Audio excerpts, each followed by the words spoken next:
On October 31st, the Syrian Arab Army, SAA, Tiger Forces, and the Republican Guard liberated the neighborhoods of Kanamat, Kasarat, Badr, and the old airport from ISIS in Deir Ezzor city.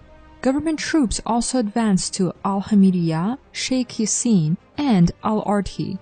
Earlier, the SA and its allies liberated of Worker 1, Worker 2, and Afri neighborhoods. Thus, government forces retook about a third of the area, which was controlled by ISIS in the northern part of the city. On the same day, the Russian attack submarine, Veliki Novgorod, launched 3-caliber cruise missiles on terrorist targets near the ISIS-held town of Abu Kamal. The missiles destroyed several fortified command points where militants and vehicles were deployed, and a large weapons depot. In Iraq, the Army and the Popular Mobilization Units (PMU) have liberated the sub-district of Ubaidi from ISIS, east of the ISIS-held border town of Al-Qaim. Now the Army and the PMU will likely focus on further clearing this bank of the Euphrates from ISIS in order to set a foothold for an advance on Al-Qaim itself. Iraq forces launched an advance on the ISIS-held town of Al-Qaim last week. Since then, they had liberated a large area east and south of it and reached the outskirts of the town.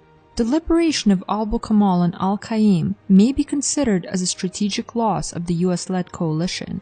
Washington had been seeking for a long time to build a buffer zone controlled by its proxies between Syria and Iraq, arguing that in the alternative, Iran would be able to provide military assistance to the Assad government via a land route.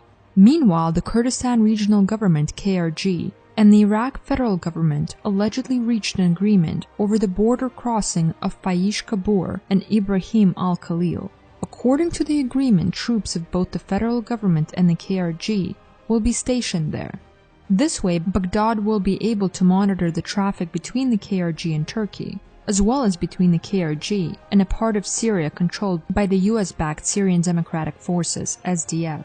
This development will also have long-standing consequences for the US and its proxies in the region.